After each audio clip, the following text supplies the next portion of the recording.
जय हिंद। कैसे हो आप सभी। मुझे विश्वास है कि आप सभी स्वस्थ होंगे, मस्त होंगे और अपनी स्टडी को जारी किए हुए होंगे। और मैंने 12th फिजिक्स के बारे में लगभग शायद 3 के 5 इतना ही शायद वीडियो बना दिया है, आप देख भी लिए होंगे। और ये हमारा क्या है, अगला वीडियो होने वाला है। तो एक और बात आपको क्लियर कर देते हैं कि चैप्टर 1 में जो है ना कितना डेरिवेशन है, आप पहले से ही माइंड में तैयार कर लीजिए कि हाँ इतना डेरिवेशन है, इतना आपको प्रैक्टिस करना पड़ेगा।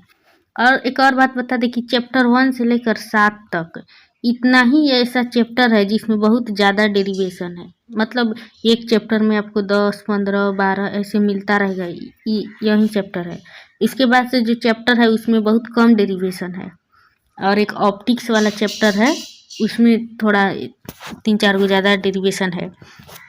बस इतना ही चैप्टर में डेरिवेशन है। अब पूरे किताब से मिलाकर देखें तो 70 से 75 के बीच डेरिवेशन है, जो कुछ कुछ इम्पोर्टेंट है, कुछ इम्पोर्टेंट नहीं है।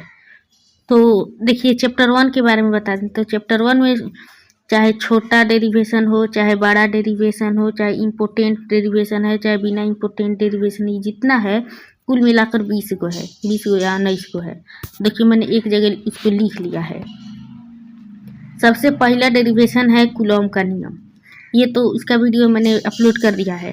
फिर कूलॉम के नियम का सदिश रूप, ये भी एक डेरिवेशन है, इसका भी अपलोड कर दिया है। बहुल आवेशों के बीच के बल के लिए अध्यारोपण का सिद्धांत, इसका भी अपलोड कर दिया है। ये 3 गो डेरिवेशन अभी तक आप पढ़ लिए होंगे, और जहाँ भी आप पढ़ते होंगे तो उम्मीद है आप वहाँ भी पढ़ लिए होंगे।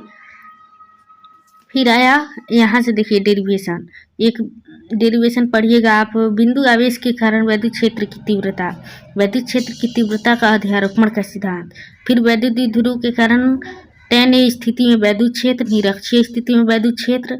इसके बाद जो है ना वैद्युत क्षेत्र की तीव्रता, खाली जितना भी है सब तीव्रता निकालने के लिए ही कहेगा आपको अधिकांश तक। ये टॉपिक आपको क्लियर होना चाहिए।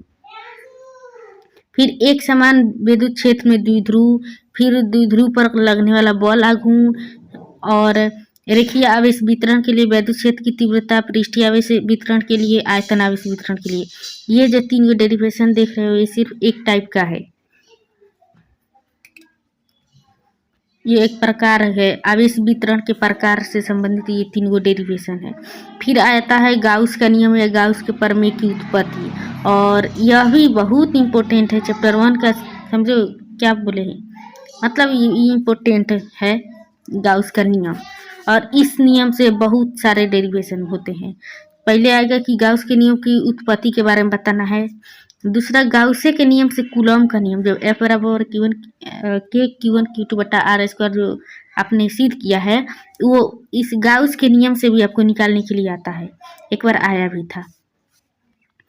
फिर आया गाउस के नियम के अनुप्रयोग, और ये तीनों जो डेरिवेशन देख रहे हो ये सब गाउस के नियम के अनुप्रयोग वाला ही है।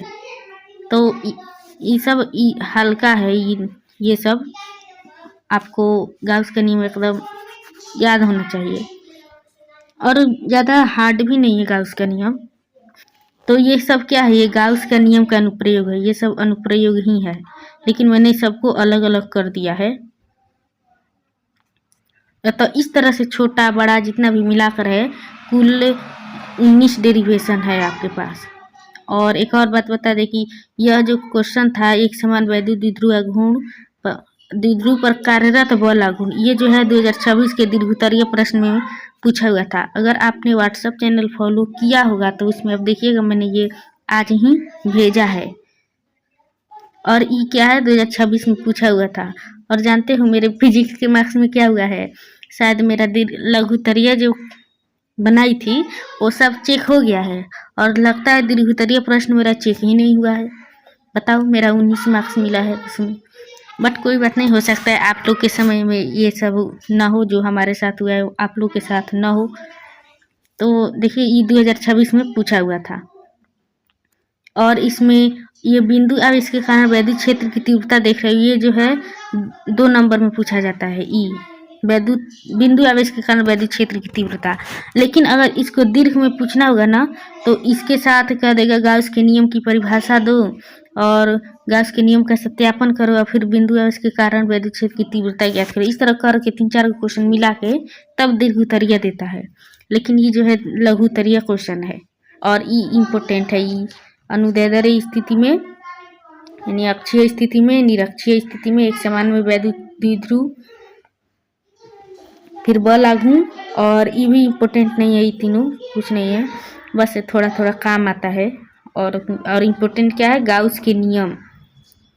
ये कह देगा इसका सत्यापन करो या इसी से कूलॉम के नियम को निकालो, और फिर इसमें से कोई एक पूछ देगा मिलाकर, इसके अनुप्रयोग से कुछ क्वेश्चन पूछ लेता है। और ये सब जो है हल्का है, छोटा डेरिवेशन है, और इसमें सबसे बड़ा डेरिवेशन कौन है, यह दोनों है बड़ा डेरिवेशन, यह दोनों है, जिसमें आपको चित्र के साथ उसका नॉलेज भी थोड़ा सा आपको समझ में आना चाहिए। तो ये डेरिवेशन के बारे में कुल हो गया जी। चैप्टर 1 में इतना डेरिवेशन है, और आपको ये क्या करना है, आपको अपने दिमाग में बैठा लीजिए इतना डेरिवेशन है, इतना पढ़ना पड़ेगा, ठीक है। अब चलिए अब बढ़ते हैं आगे। उस वीडियो में आप इससे पहले जो है आप उसका देख लिए होंगे। अब बात करते हैं वैद्युत क्षेत्र टॉपिक। तो वैद्युत क्षेत्र क्या है, आवेश या आवेशों के समूह के चारों ओर का वह क्षेत्र जहाँ विद्युतीय प्रभाव का अनुभव करते हैं उस क्षेत्र को वैद्युत क्षेत्र कहते हैं। जहाँ विद्युतीय बल का अनुभव हो, जिस क्षेत्र में जिसका अनुभव हो वह उसी का क्षेत्र हो जाता है। जैसे यहाँ कोई भी अगर यहाँ मान लीजिए फील्ड है और यहाँ पर क्या है, आवेश है, बहुत सारा आवेश है, यहाँ पर कैसा महसूस होगा, ये किसका क्षेत्र हो गया, यहाँ सब विद्युत उपस्थित है तो विद्युत का क्षेत्र हो गया। अब जैसे गांव में नहीं रहने दीजिए, हो गया, ये क्या हुआ, विद्युत का क्षेत्र हो गया। तो इसका परिभाषा ये हो कि आवेश तथा आवेश के समूह के चारों ओर का वह क्षेत्र जहां अन्य विद्युतीय प्रभाव का अनुभव किया जा सके वही वैद्युत क्षेत्र होता है। और इसकी अवधारणा किसने दी थी, तो माइकल फैराडे ने दी थी, और इसका गणितीय समीकरण मैक्सवेल ने दिया था। और मैक्सवेल ने ही बताया था कि प्रकाश एक प्रकार का विद्युत चुंबकीय तरंग है, मैक्सवेल ने ही बताया था। इससे संबंधित हो गया। फिर बात करते हैं आवेश के प्रकार के बारे में। वो जो था आकर्षण प्रतिकर्षण के आधार पर था, सजातीय विजातीय का, धनात्मक ऋणात्मक। लेकिन एक और प्रकार हो गया आवेश, एक होता है स्रोत आवेश, एक होता है परीक्षण आवेश। स्रोत मतलब जहाँ से आवेश प्राप्त किया जा सके, और परीक्षण आवेश जहाँ पर आवेश का जांच हो। इस तरह से आप समझ सकते हो। तो स्रोत आवेश क्या होता है, तो बिंदु आवेश के विद्युतीय क्षेत्र को उत्पन्न करता है, उसे स्रोत आवेश कहते हैं। मतलब जहाँ से आवेश उत्पन्न हो गया वही स्रोत आवेश हो गया। जैसे पानी का स्रोत क्या क्या है, तो पानी कहाँ कहाँ से प्राप्त होता है, कल से, चापाकल से, नदी से, झरना से, झील से, ये सब क्या है, स्रोत हो गया। तो इसी प्रकार से ये है कि वह बिंदु आवेश जो विद्युतीय क्षेत्र में उत्पन्न करता है इसे स्रोत आवेश कहते हैं। जो विद्युतीय क्षेत्र से उत्पन्न हो स्रोत आवेश कहते हैं। और स्रोत आवेश धनात्मक और ऋणात्मक दोनों हो सकता है। धनात्मक स्रोत आवेश क्या होता है, इसके कारण विद्युतीय क्षेत्र रेखा बाहर की ओर होती है, और ऋणात्मक स्रोत आवेश जो होता है विद्युतीय क्षेत्र के अंदर की ओर होता है। देखिए इसको हम इस प्रकार से समझेंगे। देखिए इसको ऐसे देखिए, ये क्या कह रहा है, धनात्मक आवेश, धनात्मक स्रोत आवेश और ऋणात्मक स्रोत आवेश। तो ये ऐसा कोई हम मान लेते हैं क्या है, ये कोई विद्युतीय क्षेत्र है, यहाँ पर बहुत सारा आवेश है, ये क्षेत्र है, विद्युतीय क्षेत्र है। यहाँ पर अगर आप जाएंगे तो यहाँ पर विद्युतीय आवेश, विद्युतीय बल का अनुभव हो, यानी आपको करंट लगेगा। तो इस प्रकार, और ऋणात्मक आवेश कह रहा है, ऋणात्मक आवेश जो होगा वो कोई भी आवेश जो होगा ऋणात्मक पर आएगा, और धनात्मक आवेश जो होगा वो यहाँ से जाएगा। मतलब कि कोई भी ऋणात्मक आवेश जो होगा वो रेखा के अंदर की ओर होगा।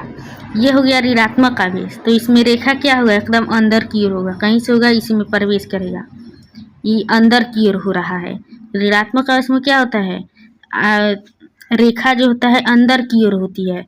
वहीं जब ये धनात्मक रहता, अगर ये धन आवेश रहता तो इससे बाहर, रेखा बाहर की ओर जाती, ऐसे इस तरह से रेखा क्या होती, बाहर की ओर जाती। समझ में आया? मतलब ये शुरू से लेकर अनंत तक जाती है। धनात्मक आवेश जो होता है अपने मूल स्थान से अनंत तक जाती है। अब वहीं ऋणात्मक आवेश में क्या होता है कि कोई वस्तु अनंत से मूल बिंदु पर आती है। ये ऋणात्मक कोई आवेश है तो कोई भी चीज अनंत से इसी के पास आएगी, इसी के पास। वहीं जब धनात्मक होगी तो यहाँ से यहाँ जाएगी, इसमें आने वाला नहीं है, इसमें जाने वाला है, यानी मूल से अनंत तक। यह क्या होगा? अनंत से मूल तक। और इसका भी शॉर्ट क्वेश्चन पूछा जाता है कि ऋणात्मक आवेश तथा धनात्मक आवेश की रेखा का चित्र बनाइए, ये पूछा जाता है। तो आप क्या कीजिएगा, इस तरह से एक ऋणात्मक चिन्ह वाला आवेश बना लीजिएगा और एक ये धनात्मक आवेश वाला। अब ऋणात्मक में क्या होता है, कोई भी वस्तु मूल बिंदु से अनंत से मूल पर आती है तो ये सब क्या हुआ? अनंत हुआ। तो इधर से क्या आएगी? विद्युत क्षेत्र ऐसे आएगी, ऐसे आएगी, ऐसे आएगी।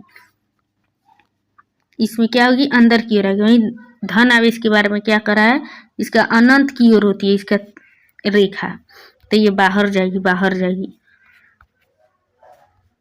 और इसको हम एक साथ बनाए तो क्या होगा?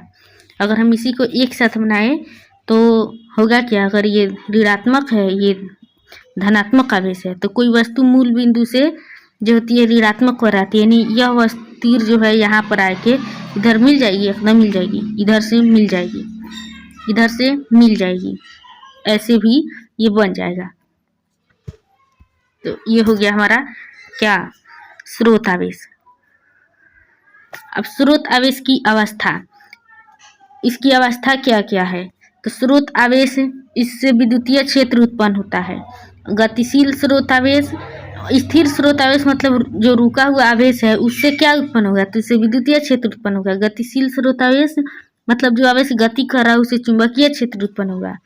और परिवर्तनशील गतिशील स्रोत आवेश मतलब ये गति भी कर रहा है, उसमें परिवर्तन भी हो रहा है, तो इसके कारण विद्युत चुंबकीय तरंग उत्पन्न होगी। अब बात करते हैं दूसरे आवेश के बारे में, परीक्षण आवेश के बारे में। तो एक प्रकार के क्या है? परीक्षण मतलब टेस्ट, जांच। तो एक प्रकार का एक काल्पनिक आवेश होता है जिसके द्वारा विद्युतीय क्षेत्र का पता लगाया जाता है। परीक्षण आवेश वैसा होता है जिसके द्वारा कहीं विद्युतीय क्षेत्र है तो उसको कैसे पता लगाएंगे? तो ये परीक्षण आवेश के द्वारा ही हम इसको पता लगाएंगे। तो इसका परिभाषा क्या बनेगा कि वह काल्पनिक आवेश जिसके द्वारा विद्युतीय क्षेत्र का पता लगाया जाता है उसे परीक्षण आवेश कहते हैं। और परीक्षण आवेश से संबंधित कुल पॉइंट, परीक्षण आवेश को सामान्यतः Q0 से सूचित किया जाता है। और वैद्युत परीक्षण आवेश पर कोई अपना विद्युतीय क्षेत्र नहीं होता है, इसका कोई अपना विद्युतीय क्षेत्र नहीं होता है। परीक्षण आवेश जो होता है इसको Q0 से सूचित करते हैं और इसका कोई अपना क्षेत्र नहीं होता है। वहीं जब ऋणात्मक आवेश रहता है तो क्या होता है, रेखाएं जो थी अनंत से इस पर आती है तो इसका भी एक अपना रेखा हो गया। वहीं धनात्मक आवेश जो होता है यह मूल बिंदु से अनंत तक जाएगा, लेकिन परीक्षण आवेश में ऐसा कुछ नहीं होता है, उसका अपना कोई विद्युतीय क्षेत्र नहीं होता है। परीक्षण आवेश अन्य आवेश का प्रभाव होता है। परीक्षण आवेश पर कोई भी छोटा बच्चा है उस पर बड़ा आदमी जब थप्पड़ मारेगा तो उसका प्रभाव दिखेगा कि नहीं? एकदम दिखेगा। उसी प्रकार से मान लेंगे कि परीक्षण आवेश एक छोटा बच्चा है और जिसका प्रभाव ऊपर पड़ रहा है वो बड़ा हो गया। परीक्षण आवेश पर अन्य आवेश का प्रभाव पड़ता है, लेकिन कोई अन्य आवेश पर परीक्षण आवेश का कोई प्रभाव नहीं पड़ता है। मतलब एक छोटा बच्चा, जस्ट लाइक आप समझ सकते हो कि कोई छोटा बच्चा है, 1-2 महीने का, मान लीजिए कोई छोटा बच्चा है और आप है 15-16 साल के, आप उसको मारिएगा तो उसको कितना ज़्यादा चोट लगेगा, होगा ना? लेकिन वही आपको मारेगा तो कुछ होगा आपको नहीं। उसी प्रकार से ये परीक्षण आवेश एक छोटा आवेश है। तो परीक्षण आवेश पर अन्य आवेश का प्रभाव होता है लेकिन इसका कोई प्रभाव उन पर नहीं होता है। ये परीक्षण आवेश से संबंधित हो गया। अब बात करते हैं एकांक परीक्षण आवेश। यदि परीक्षण आवेश 1 कूलम का है तो उसे एकांक परीक्षण आवेश कहते हैं। जब कोई आवेश जो होता है धनात्मक 1 कूलम है तो उसी को कहते हैं एकांक परीक्षण धनावेश। एकांक मतलब 1 जिसका परिमाण 1 हो, एकांक परीक्षण आवेश कहते हैं। तो Q0 बराबर धनात्मक 1 कूलम। अब बात करते हैं वैद्युत क्षेत्र की तीव्रता के बारे में। और ये ऐसा क्वेश्चन जो होता है ये भी इम्पोर्टेंट क्वेश्चन की श्रेणी में आता है। विद्युतीय क्षेत्र की तीव्रता। अब जितना भी लगभग 4-5 गो डेरिवेशन ऐसा होगा जो कहेगा कि आपको बिंदु के कारण विद्युत क्षेत्र की तीव्रता बताइए, जब अधिक आवेश होगा उसके कारण विद्युत क्षेत्र की तीव्रता बताइए, कोई अक्ष पर होगा तो उसके कारण तीव्रता बताइए, निरक्ष पर होगा उसके कारण तीव्रता बताइए। हाँ, तो इन सब के कारण जो होता है विद्युत क्षेत्र की तीव्रता बताइए।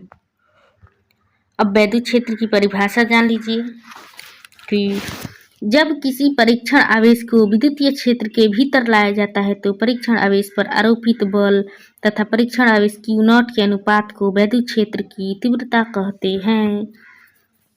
क्या हुआ कि किसी विद्युतीय क्षेत्र में, अगर ये सब एरिया मान लीजिए कि यह क्या है, विद्युतीय क्षेत्र, यहाँ पर विद्युत का प्रभाव है और यहाँ पर कोई जांच के लिए परीक्षण आवेश लाते हैं, कोई भी आवेश लाए यहाँ पर लाए, अब यहाँ तक लाने में जो होगा इसके कारण कुछ तो बल लगेगा ना, तो वह बल और जो होता है और इस परीक्षण आवेश Q0 का अनुपात जितना होगा उसी को क्या कहेंगे, विद्युत क्षेत्र की तीव्रता कहेंगे। जब किसी परीक्षण आवेश के विद्युत क्षेत्र के भीतर लाया जाता है तो परीक्षण आवेश के पर आरोपित बल F तथा परीक्षण आवेश Q0 के अनुपात को विद्युत क्षेत्र की तीव्रता कहते हैं। अर्थात विद्युत क्षेत्र की तीव्रता बल बटा परीक्षण आवेश, और इसका जो होता है परिभाषा निकालने का एकदम आसान थी। कोई भी चीज़ अगर अनुपात में दिया रहता है तो बहुत आसान रहता है। ये जो पाई हुआ, पाई जो बट्टा हुआ, ये इसको क्या मानेंगे, एकांक मानेंगे, प्रति एकांक। ये जो बट्टा है इसको हम प्रति एकांक मानेंगे। और तो इसका परिभाषा इस प्रकार से बनेगा कि प्रति एकांक परीक्षण आवेश क्या बनेगा, प्रति एकांक परीक्षण आवेश पर आरोपित बल, प्रति एकांक परीक्षण आवेश पर आरोपित बल और उस परीक्षण आवेश के अनुपात को विद्युत क्षेत्र की तीव्रता कहते हैं। इतना ही कि प्रति एकांक परीक्षण आवेश पर लगा बल और उस परीक्षण आवेश के अनुपात को विद्युत क्षेत्र की तीव्रता कहते हैं। शॉर्ट फॉर्म, विद्युत क्षेत्र की तीव्रता बराबर बल बटा परीक्षण आवेश।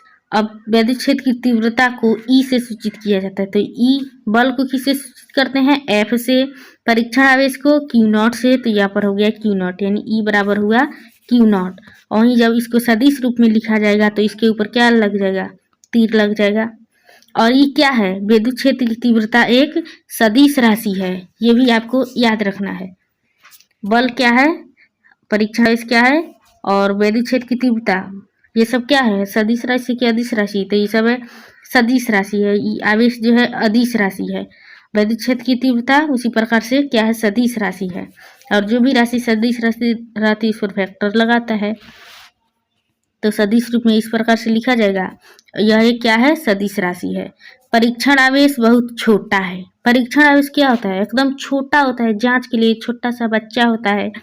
तो Q0 को मान लीजिए 0, तो ये लिमिट में किस प्रकार लिखेंगे, वेक्टर E बराबर limit Q tends 0, limit Q0 tends to 0, तो F बराबर Q0, ये लिमिट लग जाएगा क्योंकि ये बहुत छोटा है।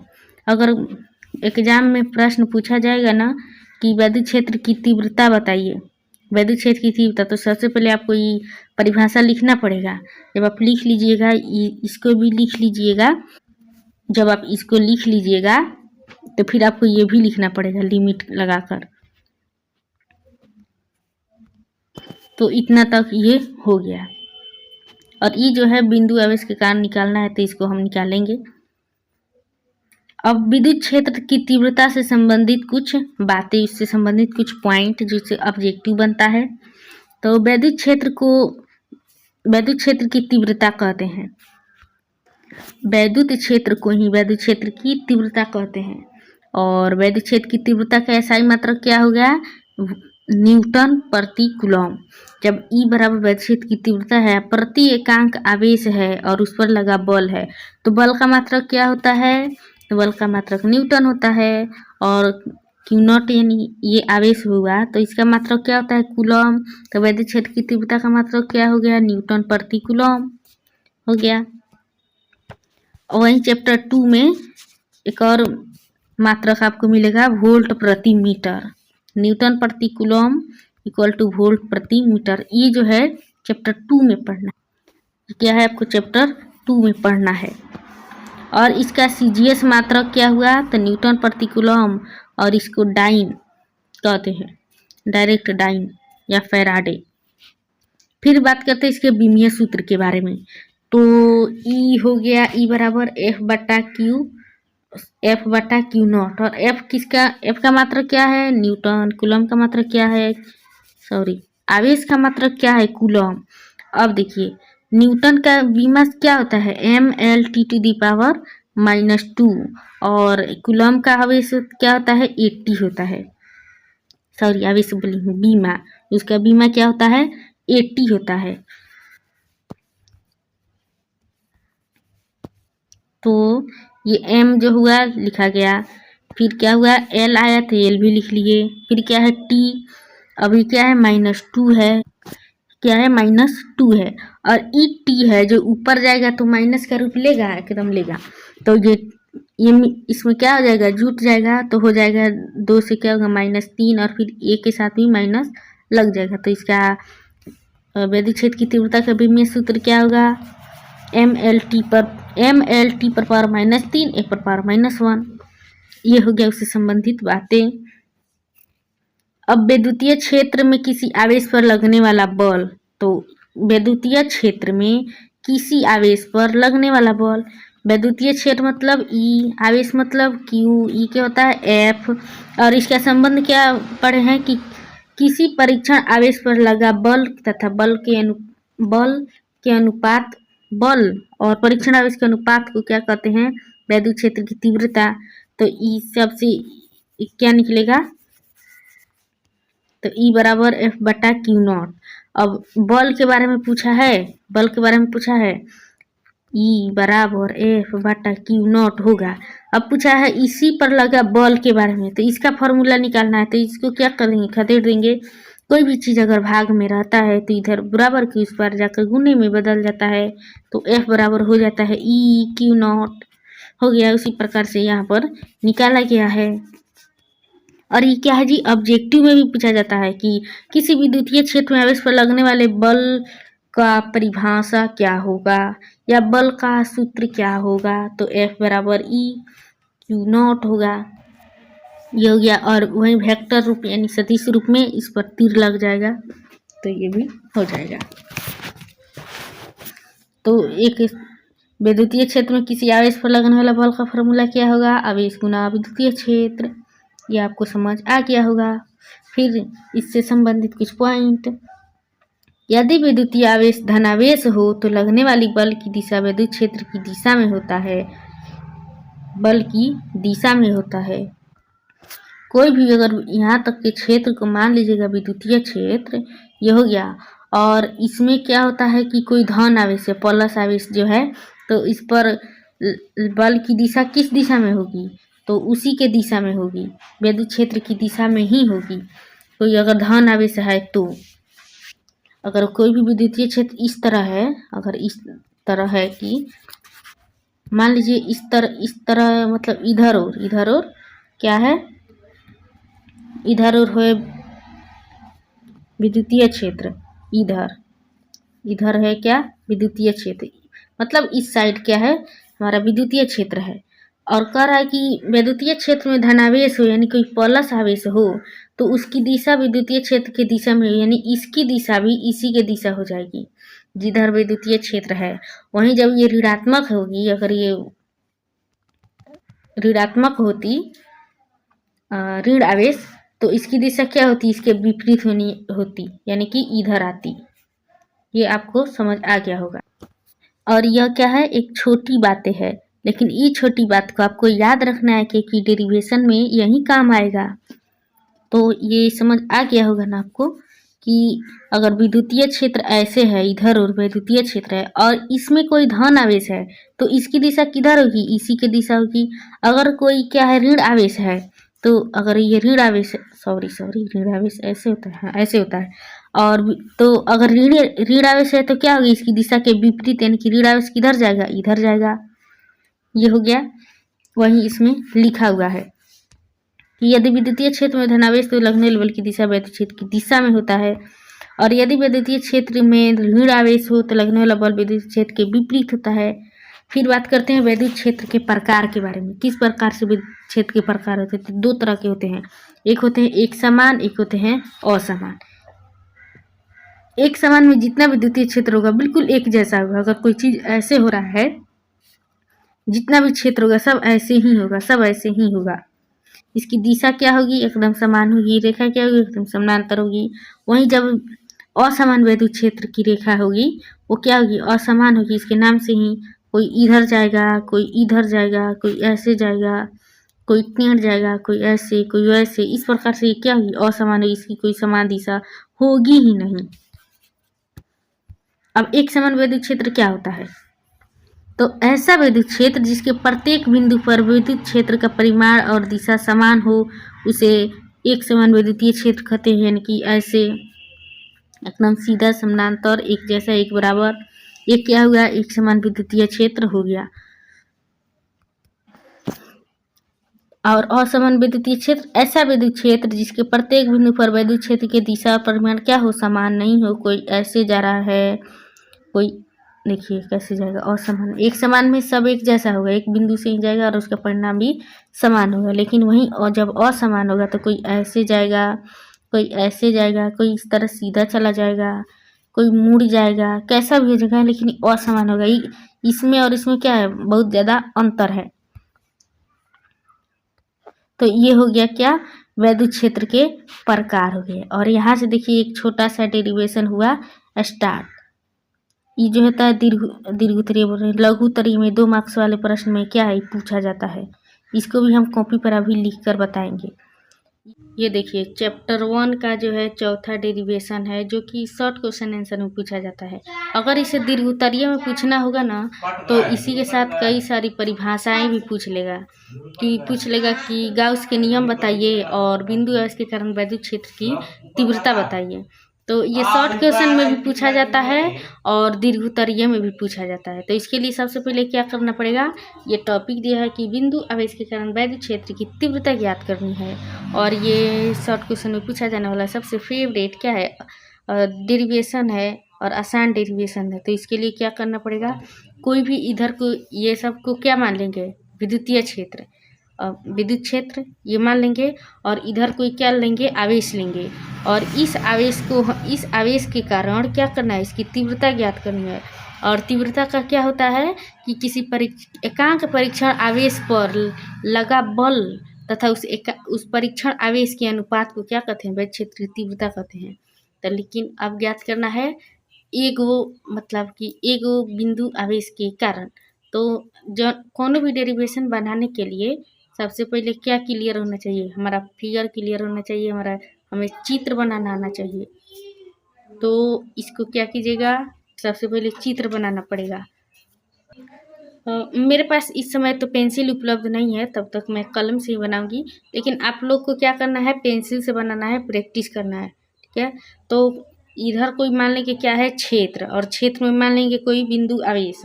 और बिंदु आवेश जैसे यहाँ से मान लेते हैं, ये क्या है? इसको मान लेते हैं क्या है? ये कोई क्षेत्र है, क्षेत्र नहीं, बिंदु आवेश है। और इस आवेश को हम मान लेते हैं क्या? क्यू आवेश। और इस बिंदु को मान लेते हैं ओ। आवेश कौन? क्यू। और बिंदु मान लेते हैं क्या? ओ। ये हो गया। अब इससे कुछ दूरी पर देखिए, इससे कुछ दूरी पर क्या है हमारा? कोई परीक्षण आवेश है। मतलब परीक्षण आवेश क्या होता है? जिससे जांच किया जाता है कि वैद्युत क्षेत्र की तीव्रता है कि नहीं, ठीक है। तो यहाँ पर कोई क्या है? कोई परीक्षण आवेश है। इसको क्या मानते हैं? Q not. और इस पॉइंट को हम मान लेते हैं क्या? पी। हो गया। और वैद्युत क्षेत्र किधर है? इधर और है, इधर और है वैद्युत क्षेत्र की तीव्रता। तो फिर उसी प्रकार से वैद्युत क्षेत्र की तीव्रता इस बिंदु से क्या करेंगे? इस तरह खींच देंगे। देखिए इस तरह खींचा गया। और फिर यह क्या है? वैद्युत क्षेत्र की तीव्रता है। और क्षेत्र की तीव्रता को किससे लिखते हैं? ई से लिखते हैं ना? बिल्कुल लिखते हैं। और ये हमारा क्या हुआ? परीक्षण आवेश हो गया, ठीक है। और क्या कर रहा है? इसके कारण इस पर बल लग रहा है, इस क्षेत्र में। ये सब क्या है? वैद्युत क्षेत्र की तीव्रता हो गया। और ये बिंदु आवेश है और इसके कारण क्या लग रहा है? इस पर बल लग रहा है। तो बल को एफ से लिख सकते हैं, बिल्कुल लिख सकते हैं। तो इसके बीच क्या कौन सा बल लगा? एफ बल लगा। ये तो हो गया। तो इसमें चित्र में बस इतना ही है, इसमें और कुछ ज़्यादा नहीं है। और फिर क्या है, और इनके बीच की कुछ दूरी तो होगी ना, तो इसके बीच की दूरी क्या है, आर है। तो यहाँ से खींच के यहाँ तक ये क्या मान लिए हम, इसको आर मान लिए, हो गया। ये बिंदु ओ पी ई हो गया। ये क्या है, सदिश है, तो इस पर वेक्टर का चिन्ह लगेगा, क्रम लगेगा। बल भी क्या है, सदिश है, इस पर भी लगेगा। ये नहीं है तो हो गया। अब बताइए, अब इस चित्र में आपने क्या क्या किया हुआ है। सबसे पहले आपने माना है कि कोई आवेश है और इसके कारण कोई बिंदु, और क्या है कि यहाँ पर कोई परीक्षण आवेश है और इसके कारण जो है बल लग रहा है, एफ बल। यही ना लिखेंगे, मतलब इस चित्र में आपने क्या क्या बनाया है उसी को लिखना है। तो इसको लिखेंगे कि माना कि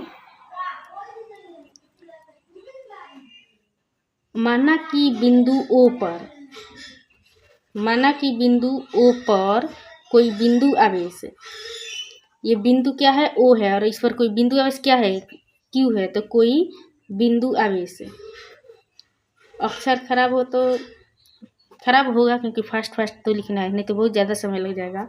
तो बिंदु आवेश Q है, और जिससे, अब इससे क्या हो रहा है, इससे आर दूरी पर है, वो बिंदु O है, इससे आर दूरी पर। तो जिससे आर दूरी पर कोई बिंदु P है, आर दूरी पर क्या है, कोई बिंदु P है। इस आर दूरी पर क्या है, यहाँ तक बिंदु P है, तो कोई बिंदु P है। और इस बिंदु पर क्या है, कोई परीक्षण आवेश है। तो बिंदु P है जिस पर कोई परीक्षण आवेश है, जिस पर कोई, ये कैसे होगी, परीक्षण आवेश, कोई परीक्षण आवेश Q0 स्थित है, Q0 स्थित है, जहाँ पर, और क्षेत्र है, और यहीं पर हमको क्या निकालना है, वैद्युत क्षेत्र की तीव्रता निकालना है। तो Q0 आवेश हो गया, और यहाँ पर जहाँ वैद्युत क्षेत्र की तीव्रता ज्ञात करनी है, जहाँ वैद्युत क्षेत्र की तीव्रता ज्ञात करनी है। ये तो हो गया चित्र के बारे में, ये तो हो गया ना, ये तो हो गया। क्या बिंदु आवेश के कोई बिंदु मान ले और इसके आर दूरी पर कोई बिंदु P मान ले, जहाँ परीक्षण आवेश के कारण इसका जांच हो रहा है, वैद्युत क्षेत्र की तीव्रता में ज्ञात किया जा रहा है, और इसके कारण कोई परीक्षण आवेश, तो ये हो गया। अब हमको वैद्युत क्षेत्र की तीव्रता, अब सबसे पहले इसमें कौन सा नियम लगेगा, यहाँ पर दो आवेश है, और दोनों आवेश के जब दो आवेश हो तो कौन सा नियम लगता है जी, कूलॉम का नियम। तो यहाँ पर लिखेंगे कि कूलॉम के नियम से, क्या लिखेंगे, कूलॉम के नियम से।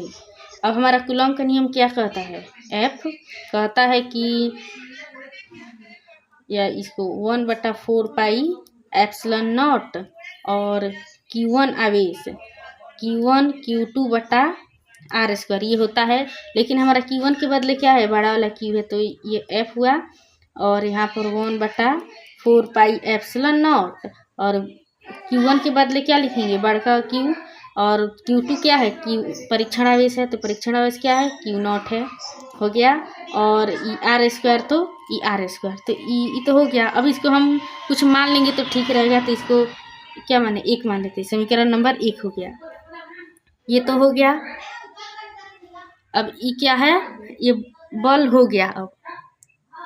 अब बताइए कि लेकिन वैद्युत क्षेत्र की तीव्रता ज्ञात करनी है, और वैद्युत क्षेत्र की तीव्रता का परिभाषा क्या होता है, परीक्षण आवेश प्रति एकांक परीक्षण आवेश पर लगा बल तथा उस परीक्षण आवेश के अनुपात को वैद्युत क्षेत्र की तीव्रता कहते हैं। तो इसके लिए हम क्या लिखेंगे कि लेकिन हम जानते हैं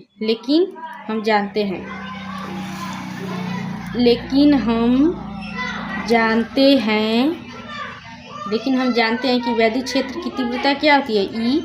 वैद्युत क्षेत्र की तीव्रता, एक मिनट, इसको हम सदिश न माने हैं, तो इस सबको भी सदिश मानना पड़ेगा। जब हम इसको सदिश रूप में लिखेंगे तो इस पर केवल चढ़ जाएगा, हो गया। तो इस, और यहाँ पर होगा बल, और यहाँ पर होगा परीक्षण आवेश। ये तो हो गया, हम जानते हैं। अब बताइए वेक्टर एफ का क्या मान निकला है, इतना निकला है।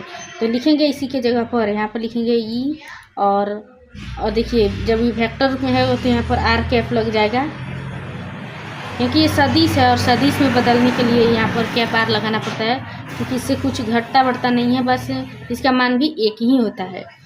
तो f का मान आया इतना, तो f का मान जितना है ये सब उठा के यहाँ पर रख देंगे।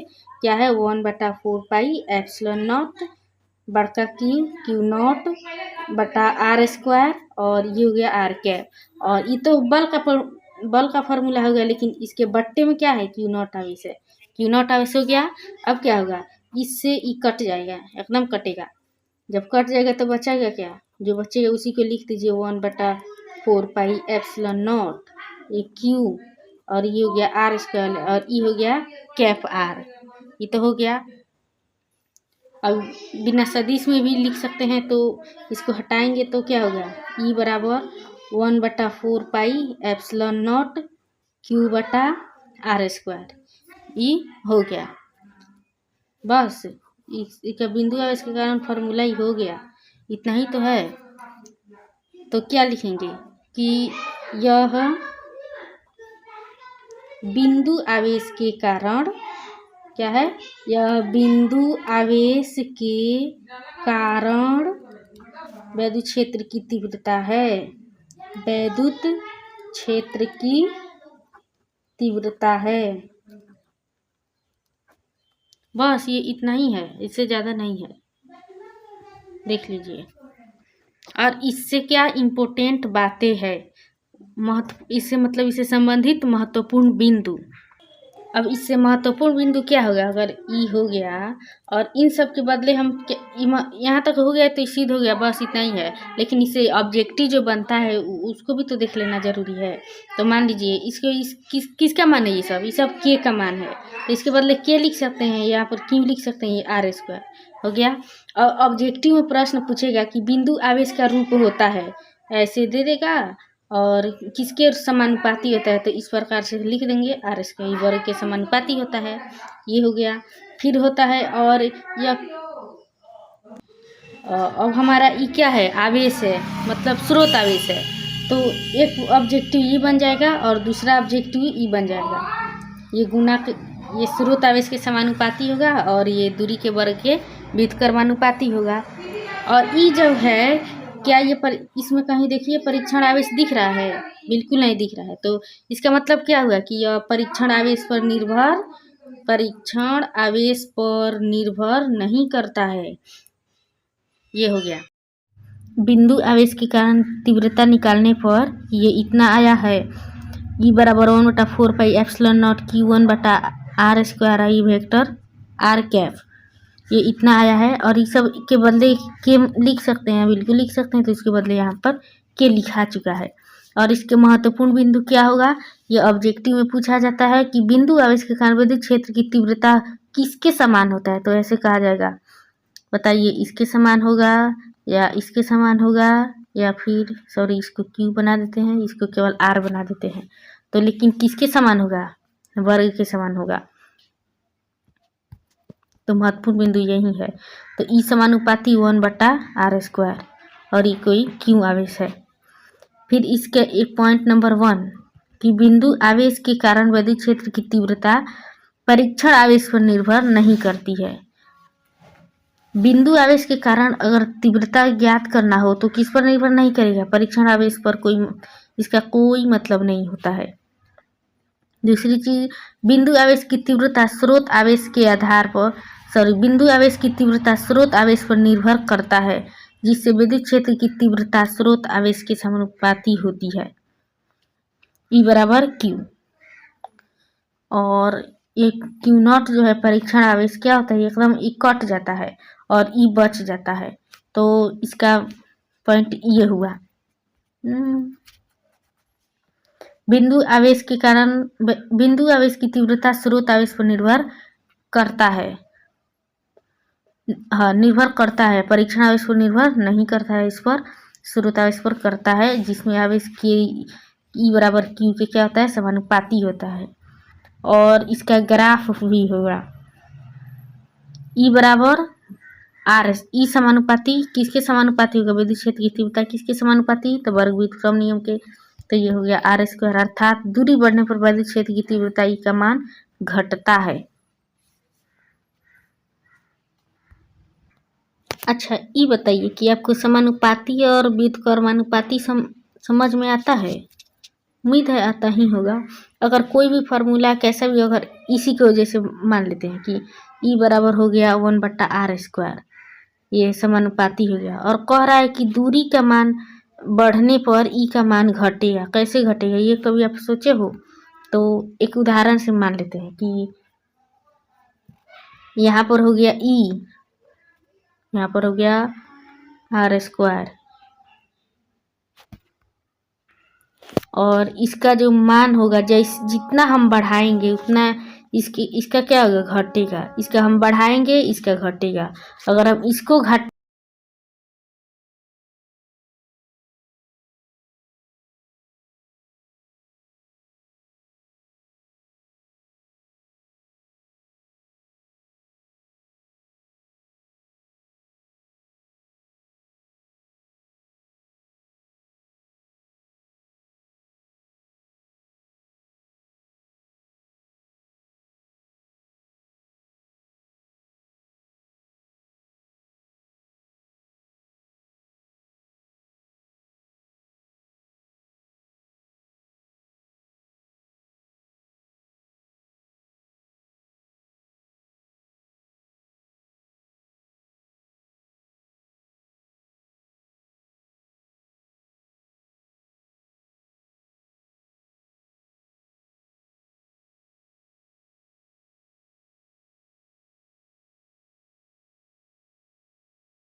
और ये रहा हमारे चैप्टर 1 का 5वां डेरिवेशन। ठीक है, ये इम्पोर्टेंट नहीं है। एक बार ये पूछा गया था, ये आवेशों के मतलब विद्युत आवेश की तीव्रता का अध्यारोपण का सिद्धांत। और अध्यारोपण का सिद्धांत कब लगता है? जब बहुत सारा चीज एक जगह मिलता है। कि किसी भी चीज में अगर अध्यारोपण का सिद्धांत लग रहा है तो इसका मतलब है कि मतलब बहुत सारा चीज एक जगह मिल रहा है।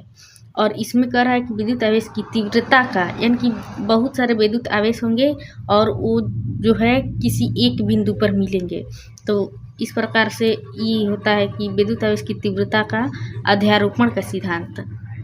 और कोई भी डेरिवेशन के लिए सबसे पहले उसका, अगर कोई डेरिवेशन चित्र वाला है तो उसका चित्र प्रॉपर समझ में आना चाहिए। सबसे पहले अगर चित्र समझ आ गया तो डेरिवेशन भी इजीली सॉल्व हो जाता है। ठीक है, तो देखिए इसका चित्र कुछ इस प्रकार से हुआ कि एक अक्ष बनाएंगे। जैसे ई हमारा हुआ अक्ष, ये वाई अक्ष होता है, ये एक्स अक्ष होता है, ये ओ होता है। ठीक है, और कहीं भी इधर से मान लेते हैं किसी भी दूरी पर कोई बिंदु पी मान लेते हैं, और जितना भी आवेश होगा सब यहीं पर मिलेगा, इसलिए इस बिंदु को हम पी मान लेंगे। और मान लीजिए कोई यहाँ पर कोई एक आवेश है, Q1 आवेश है, यहाँ पर कोई Q2 आवेश है, और यहाँ पर Qn अब बहुत सारा आवेश है। ये क्या हुआ है कि अक्ष में मतलब 1 2 और n आवेश, मतलब बहुत ज़्यादा आवेश पर बनाना है तो, लेकिन ज़्यादा लेंगे तो बहुत लंबा डेरिवेशन हो जाएगा, इसलिए हम 1 2 और n मान कर ही बनाएंगे। ठीक है, तो अब यहाँ पर कोई Q1 आवेश है और यहाँ पर Qn आवेश और यहाँ पर Q2 आवेश। अब इनके बीच की दूरी O से लेकर Q1 के बीच की दूरी, तो यहाँ से देखिए इस तरह से रेखा खींचेंगे और ये 1 मतलब Q1 आवेश है तो इसकी दूरी क्या होगी, R1 होगी। और किसके सापेक्ष है, सब P के सापेक्ष है, तो इसको P से भी मिला देंगे और इधर कर देंगे तीर। अब Q1 आवेश के कारण दूरी क्या होगी, R1, और किसके सापेक्ष, P के सापेक्ष, तो यानी R1P हो गया। और जब Q1 आवेश है, दूरी भी R1 है, तो इसका विद्युत क्षेत्र की रेखा क्या होगी, E1 होगी, तो इसको हम E1 मान लेंगे, बिल्कुल मान लेंगे। ये हमारा हो गया E1। ठीक उसी प्रकार ये दूसरा है, दूसरा आवेश जो है हमारा, फिर इसमें रेखा में मतलब मिलाएंगे। जब इसको हम मिलाएंगे तो इसके कारण दूरी क्या होगी, R2 होगी, लेकिन किसके सापेक्ष है, सब P के सापेक्ष करना है, तो इधर से रेखा खींचिए, ये हो गया, और ये 2P के सापेक्ष, ये हो गया। फिर जो है ये Qn आवेश है, तो O से रेखा मिलाएंगे, तो इसको इधर मिलाए, हो गया। इसके कारण दूरी क्या होगी, Rn होगी, किसके सापेक्ष, तो ये सब P के सापेक्ष, ऐसे रेखा हो जाएगा, ये क्या हो जाएगा, P के सापेक्ष। अब Q2 के कारण विद्युत क्षेत्र की तीव्रता क्या होगी, E2 होगी, और ये सदिश है तो इसके ऊपर वेक्टर का चिन्ह लगेगा। फिर Qn आवेश के कारण विद्युत क्षेत्र की तीव्रता क्या होगी, En होगी, En होगी, और इनके बीच की दूरी Rnp। अब हो गया। अब जितना भी अध्यारोपण का सिद्धांत है, मतलब जो बहुत सारा चीज़ अब एक जगह मिलता है तो वहाँ पर अध्यारोपण का सिद्धांत होता है। अब बताइए आपने इस चित्र में क्या क्या बनाया है, आपने इस चित्र में क्या क्या बनाया है उसको आपको लिखना है। आप क्या करेंगे कि आपने माना हुआ है कि Q1 Q2 और Qn आवेश है, और जो है इसके कारण वैद्युत क्षेत्र की तीव्रता उत्पन्न हो रही है और सभी एक जगह मिल रहा है, तो इसके कारण परिणामी वैद्युत क्षेत्र की तीव्रता हम लोग ज्ञात करेंगे। तो लिखेंगे क्या कि माना कि यहाँ पर लिखेंगे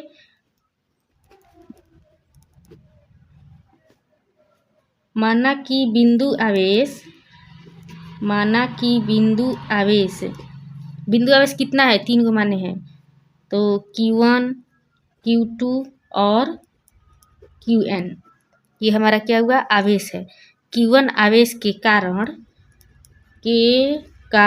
क्या उत्पन्न हो रही है, विद्युत क्षेत्र की तीव्रता, तो के कारण विद्युत क्षेत्र की तीव्रता। अब बताइए Q1 आवेश के कारण कौन विद्युत क्षेत्र की तीव्रता उत्पन्न होगी, ये E1 होगी, तो तीव्रता E1। फिर Q2 के कारण क्या होगी, E2, और Qn के कारण क्या होगी, En होगी, कि तीव्रता उत्पन्न होती है, और इनके बीच की दूरी बताना है, और इनके बीच की दूरी शायद रहने देते हैं, यहाँ तो बाद में काम आएगा। तो ये तो हो गया विद्युत क्षेत्र की तीव्रता इतनी उत्पन्न होती है। अब बिंदु P पर, अब सब जितना रेखा P पर मिल रहा है, तो लिखेंगे बिंदु P पर, अब लिखेंगे बिंदु P पर परिणामी वैद्युत क्षेत्र की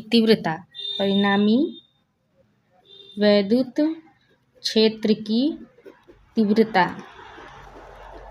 अब बताइए P पर कौन कौन सा वैद्युत क्षेत्र की तीव्रता उत्पन्न हो रहा है।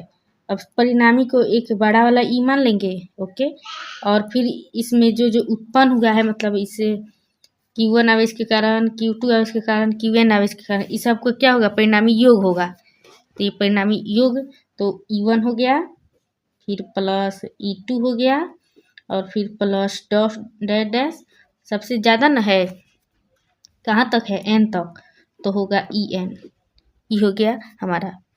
अब देखिए क्या करना है, देखिए एक चीज़ हम छोड़ दिए हैं, ये जो तल माने हैं ना, इसको छोड़ दिया कि इसको इसमें लिखना था कि माना कि XY तल में, माना कि ये XY तल है, तो XY तल में, पता नहीं कैसे छूट गया था, एक्स वाई तल में बिंदु है इतना इतना मान्य है।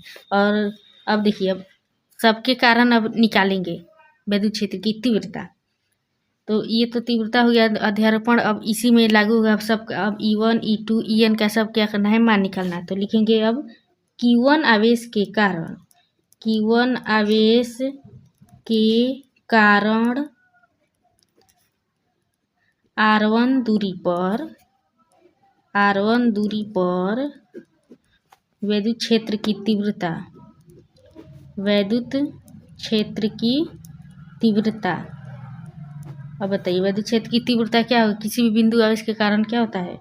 अगर E1 इसको मानेंगे तो होगा क्या, 1/4 पाई एप्सिलॉन नॉट, और फिर ये होगा Q1 आवेश। तो यहाँ पर लिखेंगे Q1, और ये दूरी क्या है, R1P है, और क्या होता है, स्क्वायर होता है, ये हो जाएगा। और चूंकि ये क्या है, सदिश रूप में है, तो यहाँ पर भी सदिश लगाना पड़ेगा ना, तो कैप लगाया जाता है।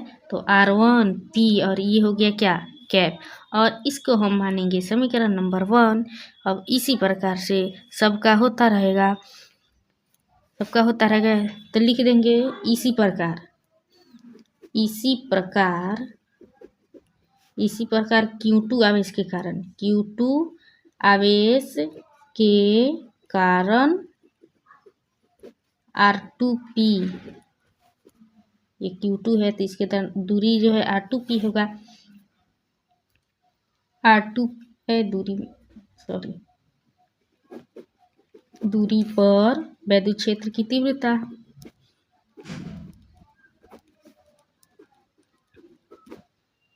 ये हो गया। और तो इसके कारण विद्युत क्षेत्र की तीव्रता क्या है, E2 है। तो यहाँ पर क्या लिखेंगे, E2 1/4 पाई एप्सिलॉन नॉट, फिर यहाँ Q1 छूट गया है, यहाँ पर होगा Q2, और फिर होगा R2P, इसका क्या है, स्क्वायर है, तो स्क्वायर हो गया। और कैप आर लगाएंगे क्योंकि सदिश है, तो ये हो गया 2P, और इसको क्या मानेंगे, इसको मान लेंगे 2। ठीक, फिर से पुनः इसी प्रकार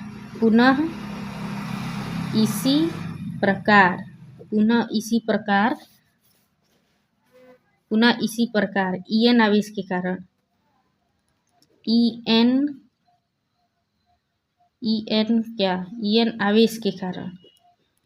आवेश के कारण RNP दूरी पर विद्युत क्षेत्र की तीव्रता,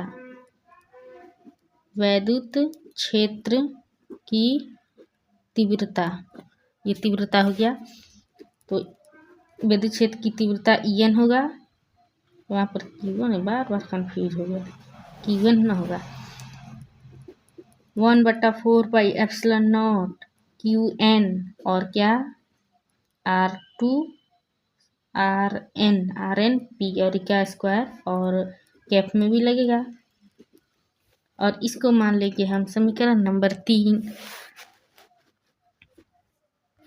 अब अध्यारोपण का सिद्धांत क्या कहता है, मतलब कोई एक बिंदु पर कोई चीज़ मिलता है तो सभी का सदिश योग क्या होता है, बराबर होता है। तो यहाँ पर लिखेंगे अध्यारोपण के सिद्धांत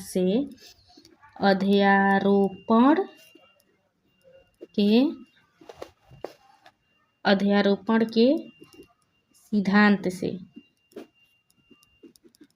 सभी का योग ये लिख देंगे, E1 plus E2 plus dot फिर En। अब इन सब का मान समीकरण 1 2 3 से लिखेंगे, तो ये तो हो गया। और E1 का मान कितना है, इतना है, तो वहीं इस पर लिख देंगे 1/4 पाई एप्सिलॉन नॉट Q1, फिर R1P हो गया, और E हो गया कैप, फिर प्लस इसके कारण यहाँ है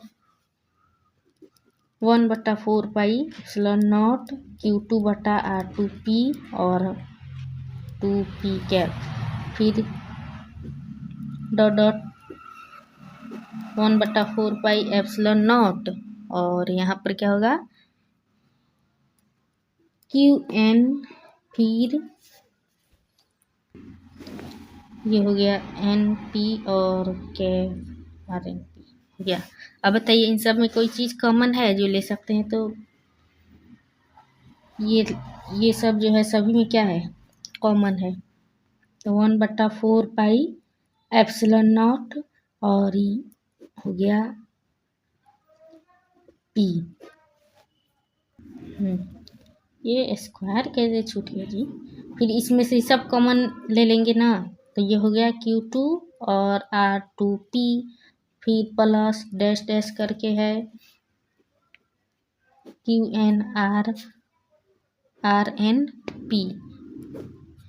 ये हो गया, इतना ही तक तो है।